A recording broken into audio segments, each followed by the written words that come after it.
Y'all ready for this? I like to move it, move it.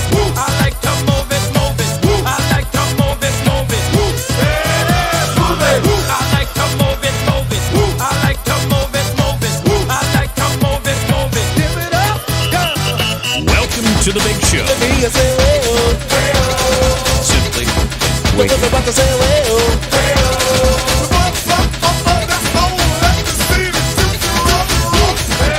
Let me hear say well. Y'all ready for this?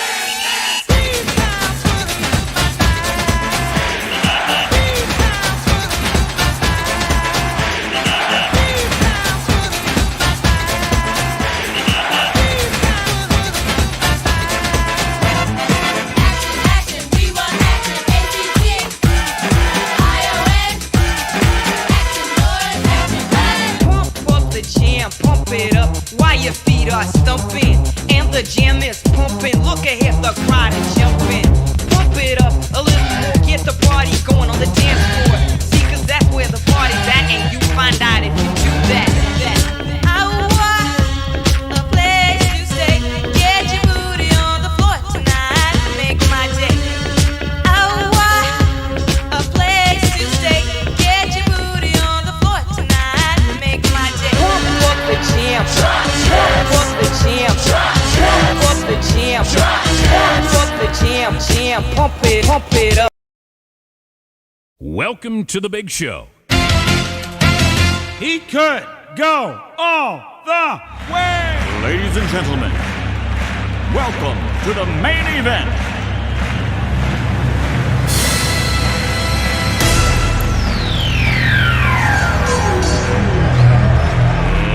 Let's get ready to rumble!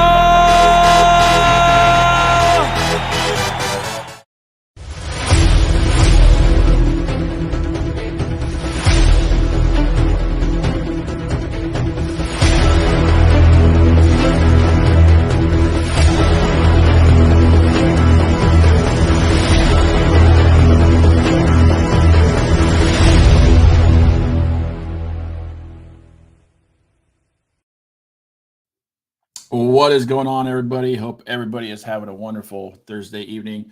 I am your host, Brian. Welcome to the Rundown, presented by the PFA. Chris Cousins is not going to be with us tonight. He will be back next show. So hope everything's going well for you, Chris. We miss you, and we'll see you next time. But yeah, episode number 2. Tonight on our show, we'll have Robert Mingle and Kyle Hogan of the Queen City Raiders. Recently just announced their comeback for 2024. So, and also we'll have Trey Captain Cordova from the 82 Chargers as he gets ready for his game this weekend in Daytona, Florida. So we're waiting on our guest to jump on. So, but yeah, that's tonight's show, and hope everybody's having a good weekend or a good week, and looking forward to the weekend here down in Florida, watching some good games. A little bit about that. The first game we have is the 82 Chargers, obviously going against the Indy Bison. Both teams are great, good squads. Obviously, the Bison were 13 or 12-3 and on the season, had some good games, and the Chargers were 9-3 for the PFA and won the championship. So definitely a great game in the making. And then we have the Detroit Ravens taking on the Dallas Prime in the final game of the night at 6:35. Detroit Ravens number 1 in the country right now, and the Dallas Prime number 2. Both teams have been on a roll for years. And then just down the road from Daytona and Altamonte Springs, we have the Motor City Rams taking on the Marshfield Hurricanes in the Tangerine Bowl. So all that, and we'll talk more about that later. And yeah. So looking forward to having some good talk tonight, and we will be right back.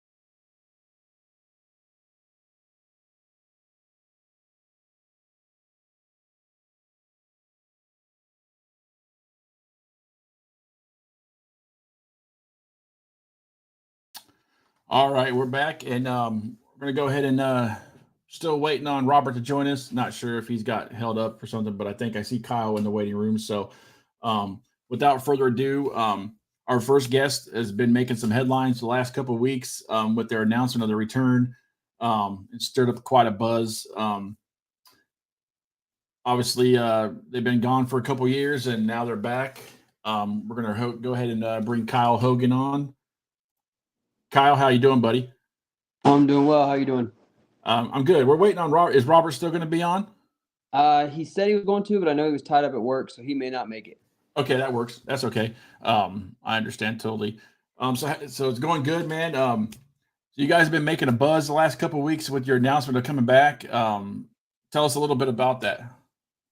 Well, I think if you look at what we've done as an organization, a lot of these guys have played semi-pro for years. A lot of the guys we have they played a little bit of college ball. We had some guys that played a little bit, arena football, things like that.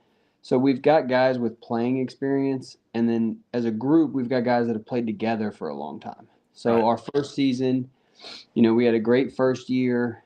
Everybody kind of was at the point where, hey, let's do this together one more time, and then we're done. We took a year off with the COVID year, where it was going to be hard to find high schools to use fields. So we had that year off. We decided to bring it back and kind of, one last hurrah. We did that. We went undefeated in league play. We only gave up one touchdown the entire season. Wow. So it was kind of a good year for us, and all of us being older, kind of like, okay, let's get to nationals and let's be done. Let's hang him up.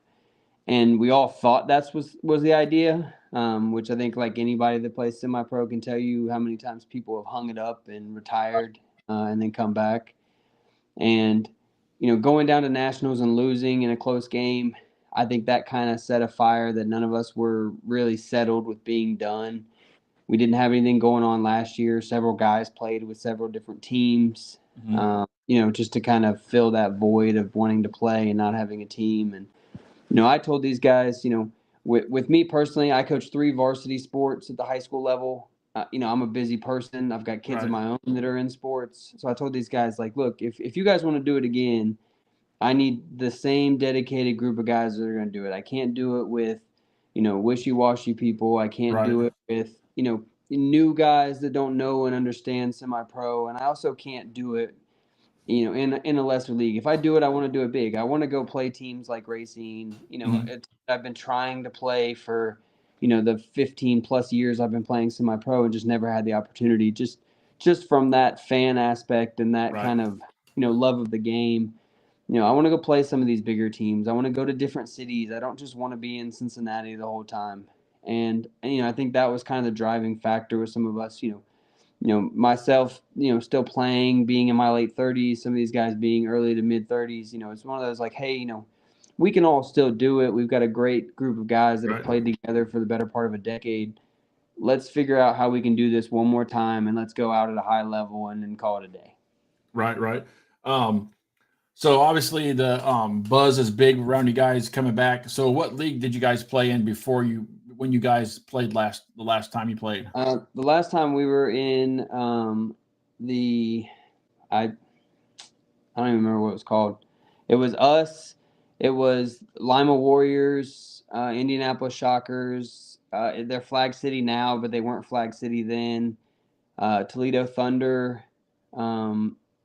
Gym City was in there. So we had a few of those teams that we played, previously. And so it's like we had some good games in those leagues, some not good games over the course of the 2 years with the Raiders. And I think for us this year it was like, hey, like if we're gonna do it, let's do it. Let's go travel. Let's go, and everybody has got to buy into that. And that's kind of what we've looked at from an organization. What can we do differently than everybody else is doing? Do we want to travel? Do we want to do this? And it came down to our guys saying, we want to play with the Raiders again because we don't want to just play everybody in Cincinnati. Right. I mean, right now there's so many teams in Cincinnati. There's so many teams in Indianapolis, and it makes sense. I get it why teams don't want to. They want to stay close to home because not everybody wants to travel. It takes time and stuff like that. But with all the leagues that are around Cincinnati, you got, you know, the MCFL, you got the BCFL. What made you guys choose the PFA?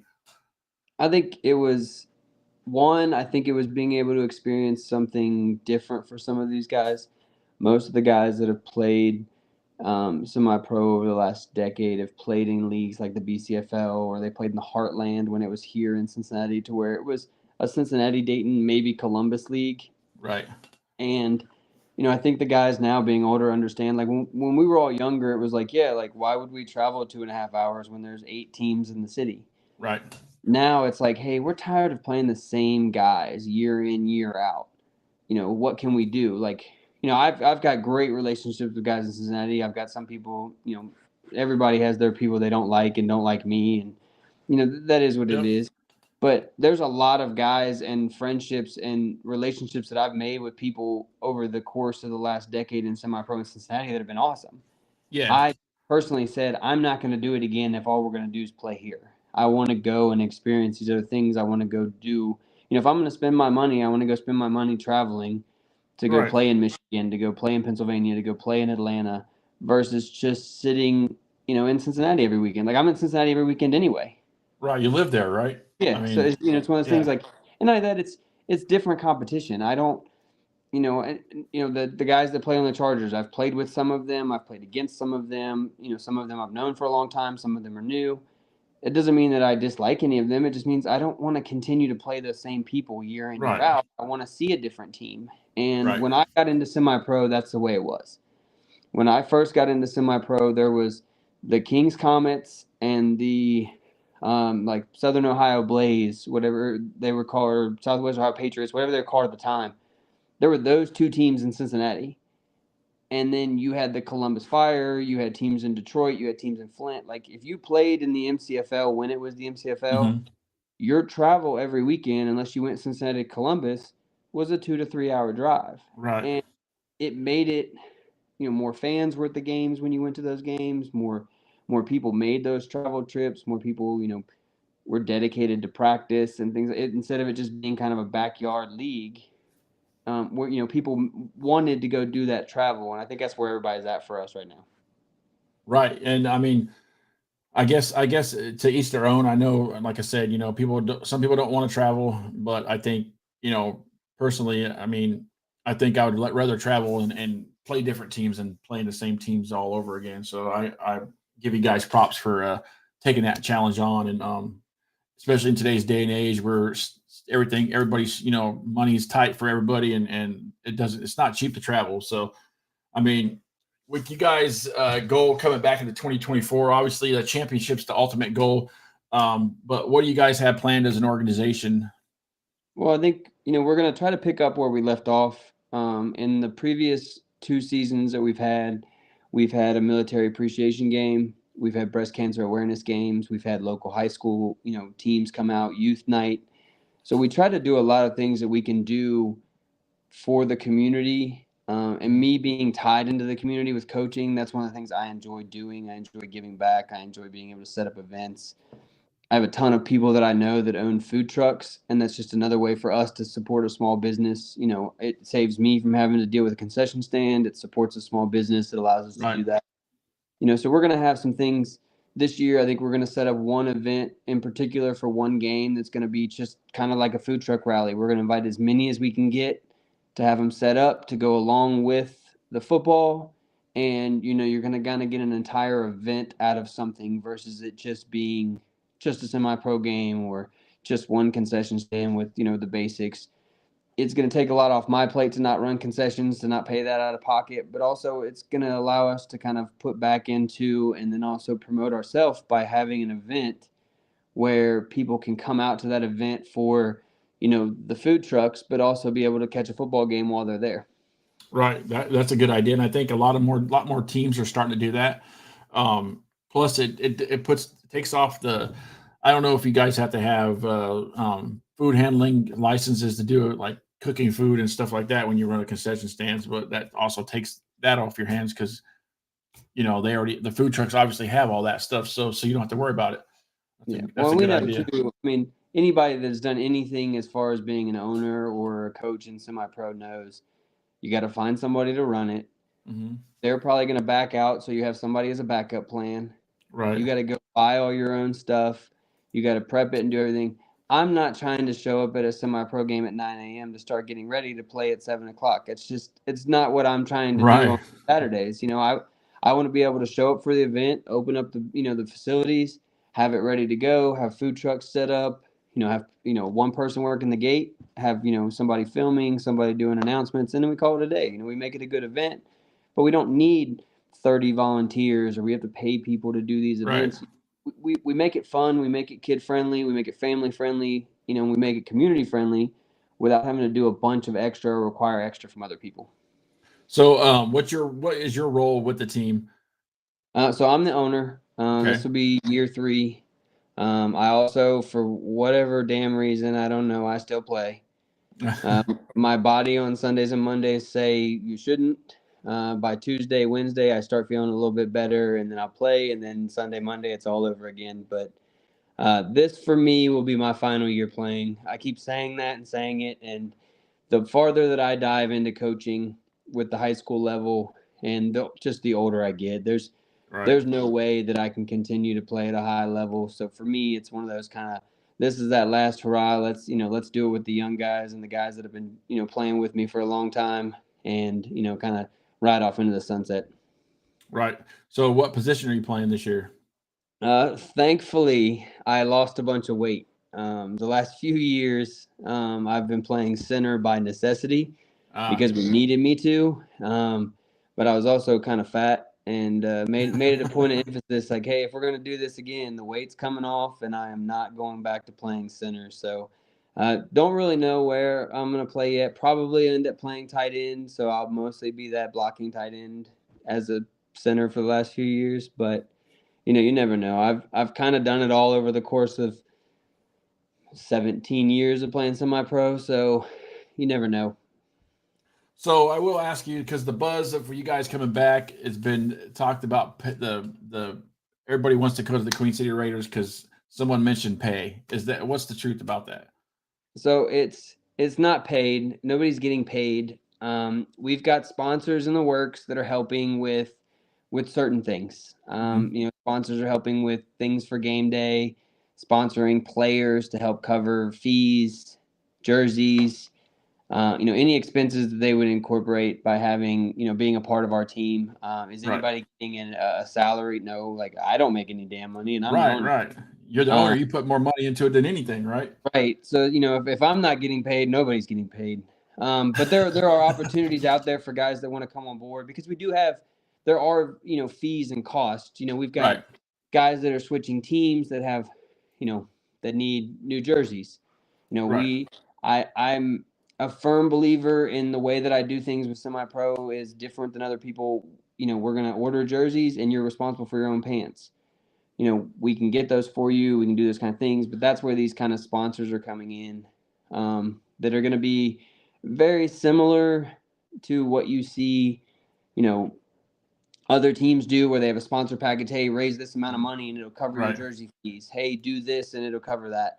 That's where players are going to be able to quote unquote earn money, coming to us, instead of me saying like, hey, you're a new Raider, you didn't play for us before, you got to buy 4 jerseys, you got to buy 2 pair of pants, you got to have your helmet this color, you got to do this, you got to do that. Okay, well, here's a business that's willing to sponsor certain players, and help them out.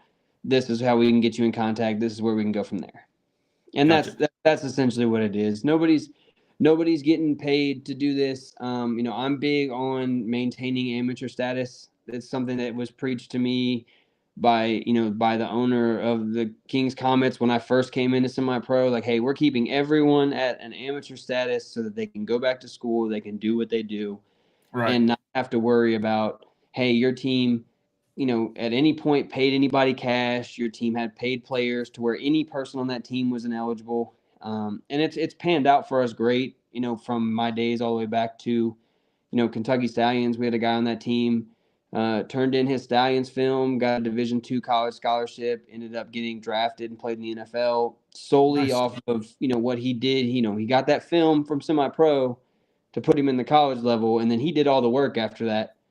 but like maintaining that amateur status, he was able to do so. And I don't want to jeopardize that for any of these younger guys. There are some guys that are going to play for us this year that are going to be, 19, 20, 21 that are leaving prep school that just want an opportunity to gain more film. And I don't want to jeopardize anybody's future for that. Right. So as an owner, and owning a team is like a business. So what advice would you give, because you've been an owner for a while, what advice would you give for some of those new like 2A teams that are coming in that are starting out? What is the key that you found that is to longevity and staying as an organization for a long time? Don't rob Peter to pay Paul. I tell people that all the time. Make sure you have enough money before the season starts to cover your season. It's always been something I've told people. It's something that I live by. I have enough money to start the year to cover my refs, my field, my insurance, anything and everything that is needed as a team so that I can function for the entire season. That is covered. If it's not and you don't have it and you expect to make, $1,000 per game to put back in the bank to cover the next game, it's not going to happen, Right. because you're going to get a game that gets rain. You're going to compete with another sport. You're going to have,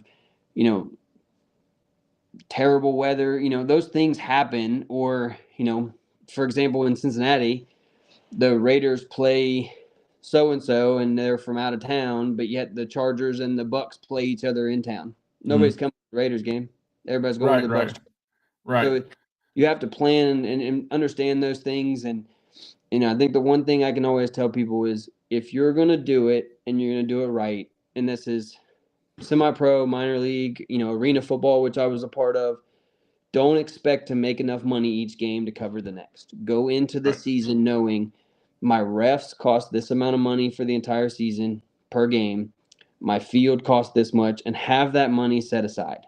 That way you can go in and go, okay, game 1's paid for, game 2's paid for, all the way to week 10, you're paid for your games, and factor in playoffs. Like if you want to, for me, like I'm not saying we're going to host a championship, win a championship, but for me financially, I'm going to plan for a preseason game. I'm going to plan for at least 5 home games in the regular season. I'm going to plan for 3 playoff games. I'm going to plan for a championship game. So I'm going to plan and have enough money in the bank set aside to where I can cover 10 to 11 games in a season. Right. I don't have that. I can't do it. And that Right. was, another driving factor with these guys coming back. I told these guys, look, if we're going to do it, we're always going to do it right. And the money's got to be there. And if it's not, and you're only relying on players to pay player fees and you're only relying on making enough money at concessions in the gate, is just not going to work. That first statement you made right there, if you're relying on players to pay their fees, then you're gonna not last but one season, if that. Because I mean, I've seen it, you've seen Unknown it. caller. Hang on. And I think for me, the big thing with that is I've always tried to make sure that there's not a player fee that helps fund the team, right. in my opinion. So what I do with my player fee is I factor in things the players are going to get. If I'm buying helmet decals, I'm paying for insurance for the season, those kind of things factor in. Once I divide it out, if the player fee is $50, it's $50. If it's $75, it's $75. That covers the cost of that without doing fundraising, without having to say, Right. hey, we're going to do a car wash, or we're going to do this or that. I need you guys to sell stuff. It's just, okay, it's $50, pay your $50. The other responsibilities you have are your jerseys. If you Right. want to play, it's not, oh, you got to pay me $200 and I'll give you your 2 jerseys and your pair of pants. No, you want to play, you got to pay your money because I got to order the jerseys. And I think when people start understanding that and get that concept of, I'm not telling you $200 and the jerseys cost me $85 and I'm making money. Right. My first year with the Raiders, I told the guys, like, look, I can get us 3 jerseys for $99. You're responsible for your own pants. I was like, so your player fee for this first year, $125. That's it. $26 covers the rest. And, did I make money that year? Like, I did good to get close to breaking even. Right. But I don't do it to make money. Like, this isn't a money-making thing. And if it is, semi-pro is not it for you. No. That's definitely, I mean, I guess if you're owning a semi-pro minor league team, then if you're trying to make money and get yourself rich, you're going to be doing it forever and ever and ever. Because it's really hard, I love seeing guys that maybe had a kid in high school or didn't get an opportunity to go somewhere, and then they just blow up on the semi-pro scene and their name's out there and everybody knows who they are. Like, Right. as a high school coach, those are the things I enjoy about semi-pro. The other stuff, dealing with the fighting, and it's a nature of the beast and it sucks. But like, seeing those success stories is why I continue to do it. Like, I've made great relationships, great friends. Everyone that is on my high school coaching staff at the high school level, every single one of them I've either played with or coached with at the semi-pro level because of those Gotcha. relationships. And all great relationships to the point where I trust those guys to bring them in and help them coach with a team that I'm the head coach of. And the same for, multiple games throughout the season. I play against other teams in my league that I can walk across the sideline and see 4 or 5 guys that play semi-pro. And those are those success stories that we all like to see. And we're going to continue to push because there's guys out here that can just flat out play ball. They just haven't had the opportunity to be seen. Awesome, man. I'm looking forward to seeing you guys play this year, and make sure you guys come back on, and Robert can come on the show again and get some players and stuff on here too during the season. And we'll definitely be following you guys. And I appreciate you stopping by and talking with me. And anytime you want to come back on and promote anything you guys are doing, your game nights, send all that, those special nights to me or Chris Cousins, and we'll make sure we post it on the podcast and stuff on our breaks and stuff like that. So we can get some. Good. I appreciate it. Yeah, man. Thanks again, Kyle. Appreciate it. You have a great night. You too. Yep. That was Kyle Hogan, owner of the Queen City Raiders, coming back in 2024, kicking their season off, their return season in the PFA. Looks like they're going to have a great season. Very good organization, good owner. So yeah, look forward to seeing those guys, what they do in 2024 in the PFA. And we're going to jump right into our next guest. He's getting ready to take on the Indy Bison this weekend in Daytona, Florida for the Fall National Championship Bowl game at Daytona Municipal Stadium. If you're involved in the Cincinnati minor league football, you probably know this person. It's Mr. Trey, Captain Cordova. What's up, Trey? How you doing, buddy? Yo, what's up? What's up? Can you? Welcome. All right, there we go. I can hear you. Yep. Welcome to the show. Are you in Florida yet, or are you still in Cincinnati? No, unfortunately. So I don't live in Cincinnati. I actually live in Indiana. Oh, okay. But my first, is it glitchy for you? Is the sound all right? No, it sounds good. Okay, all right. I'm trying to make sure I'm on my work computer right now. No, you're good. Is that right? I don't know where I'm doing. Oh, maybe I'm going the wrong way. All right. I don't know. I'm trying to figure this out. But I appreciate what you're doing. I appreciate you having me. No, I'm not. I'll be flying out tomorrow. To Daytona. I actually live in Indiana though, but a lot of guys. I thought you lived in Cincinnati, but I follow you. When I live in Florida now, so I'm an hour from Daytona, so I lucked out this weekend. Okay. Yeah. Yes, sir. So, yeah, man. So let's jump right into it. You guys are getting ready to take on the Indy Bison. It's kind of, you live in Indy, so you're familiar with the Indy Bison, I'm sure. And it's is it kind of a bittersweet moment for you because the 82 Chargers are not going to be around after this game? And what's your thoughts about taking on the Indy Bison? Yeah, well, as far as the Indy Bison go, there's some guys over there that I've had the pleasure of playing ball with, or kind of know of, or know about. Back when some of those guys played with the Crusaders and vice versa. It is a little bittersweet though.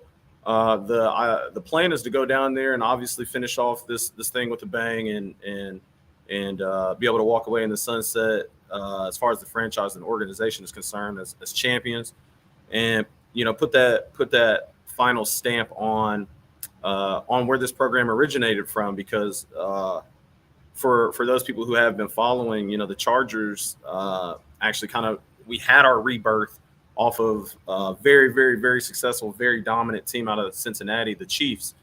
And so, with a lot of the same ownership and some of the same core pieces, we were able to kind of rebrand into the Chargers, as well as bringing over a lot of new faces and different personalities to become a dominant powerhouse ourselves. So yeah, it is in some ways it's bittersweet, but I've always kind of been told, you want to leave things before they leave you. So I think if we go out here and we win this championship, guys will be content where we kind of leave the organization.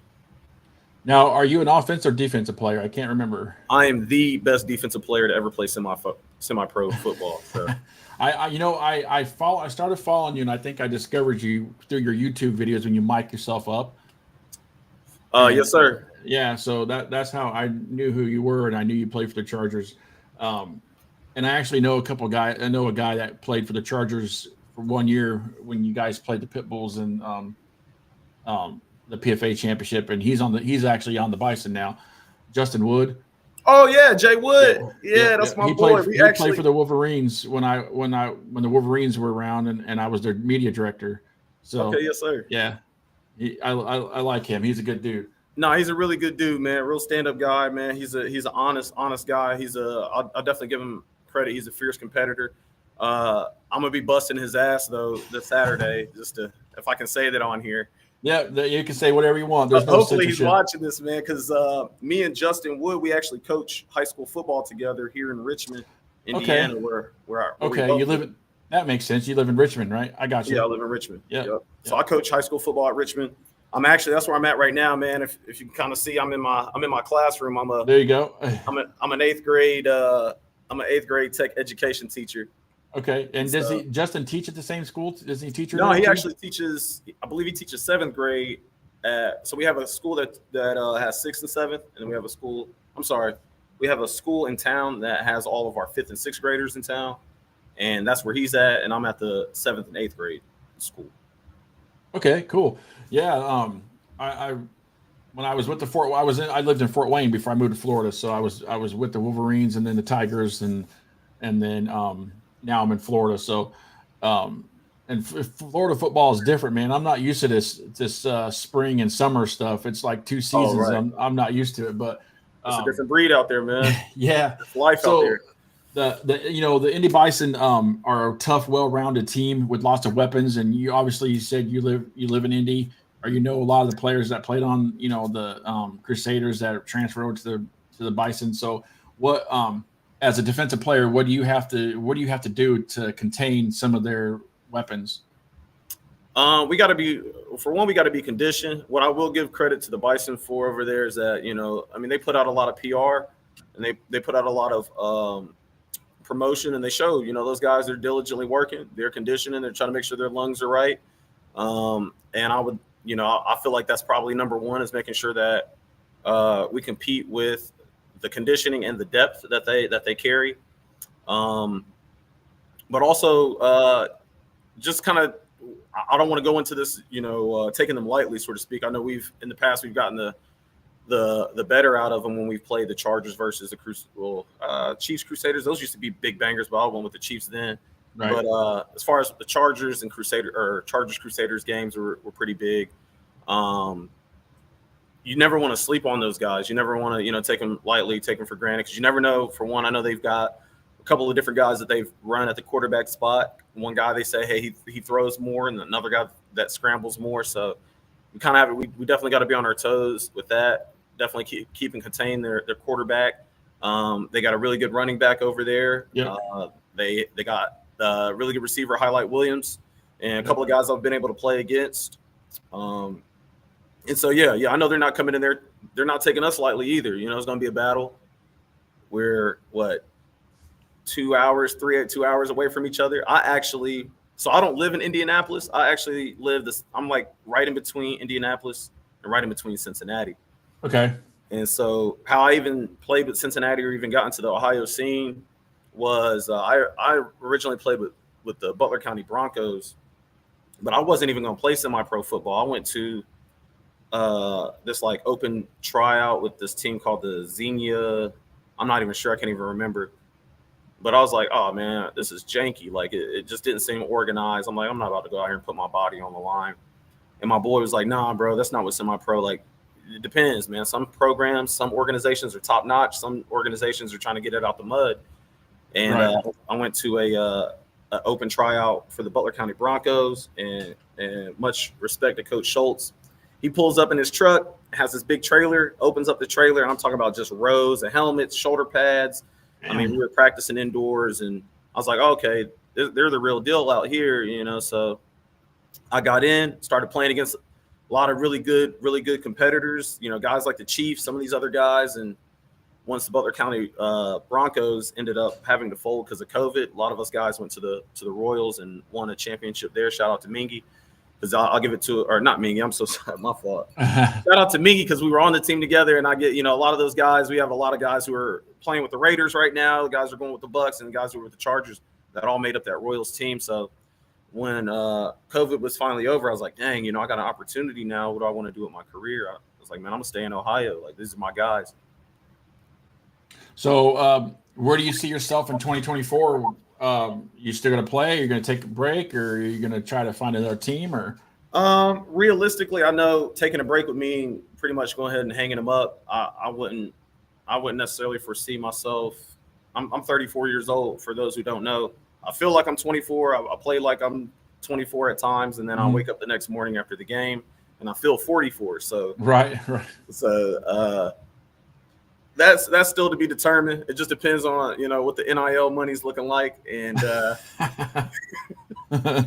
but you know, on an actual serious note, what I would like to believe that I'm trying to build here with not only my social media, but I'm trying to promote other guys, you know, putting themselves on, because, you know, I see a lot of stuff that takes place in semi-pro. Like I said, you have those organizations that they pop up and then they fold after a year.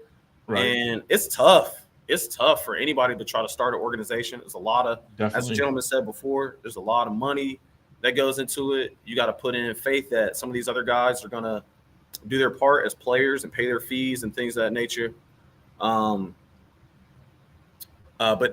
still, I try to influence guys to promote themselves, put themselves on. I'm not doing anything that anybody else that's impossible for anybody else to do. Like when my first person view, the camera and the helmet, and I've seen other guys, they're taking on this and they're running with it, you know. Social media is blowing up. And so if you're not gonna be able to make money from concessions, if you're not gonna be able to make money from the tickets of the organization, or then make money from marketing yourself, you know, get your own little brand, t-shirts and you know, stuff like that, and market yourself.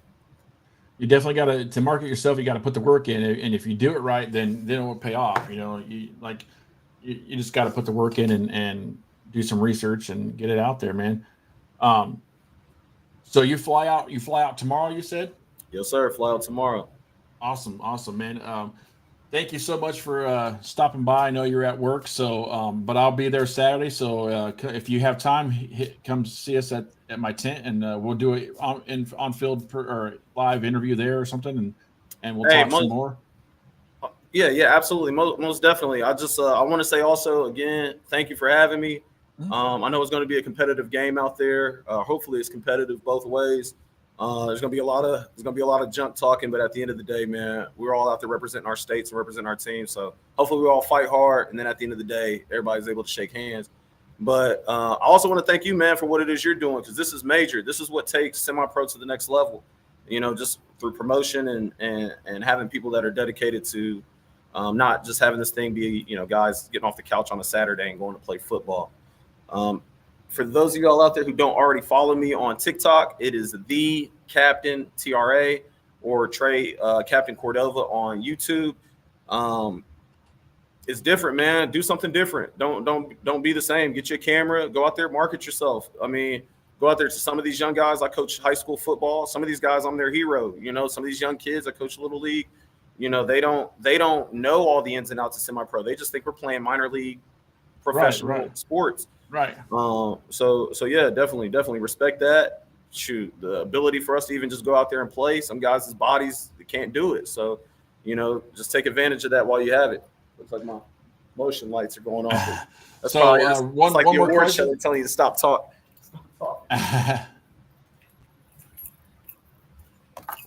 Are you going to stick around for the Ravens prime game after your game's over? Yeah, man, that's gonna be live. So I'm traveling down to Florida, just me and my dog, Animal Dylan DeLucio, who's probably one of the best linebackers to step on the field out there in Ohio. amongst a bunch of other dope linebackers that I've played with. But yeah, we're gonna be traveling out there together, man. No wives, no nothing. So yeah, I'm about to be staying out there. I gotta check that game out. Yeah, that's going to be a banger for sure. Yeah, absolutely. Again, Trey, thank you for stopping by, and we'll talk to you Saturday. And good luck at the game, man. I appreciate you. Thank you so much, brother. I do appreciate it. Y'all have Anytime. a good night. You too. That was Trey, Captain Cordova of the 82 Chargers. They get ready to take on the Indy Bison this Saturday in the national championship game for the fall. Don't forget, again, this Saturday, January 13th, Daytona Beach, Florida, at Daytona Municipal Stadium, Game 1, the fall national championship game between the 82 Chargers of the PFA versus the Indy Bison MCFL. That game kicks off at 1:15 p.m. Then the game of the night, the Detroit Ravens, number 1 in the country, take on the number 2 team, Dallas Prime, in the final game, scheduled at 6:35 kickoff. And then just down the road, the Motor City Rams take on the Marshall Hurricanes in the Tangerine Bowl. Hope everybody can find that game. I'm not sure if it's going to be streamed live. If you're coming down and watching it in person, be safe traveling. That is going to be it for us this week. And Chris, hopefully, be back next show. And everybody be safe and have a good weekend.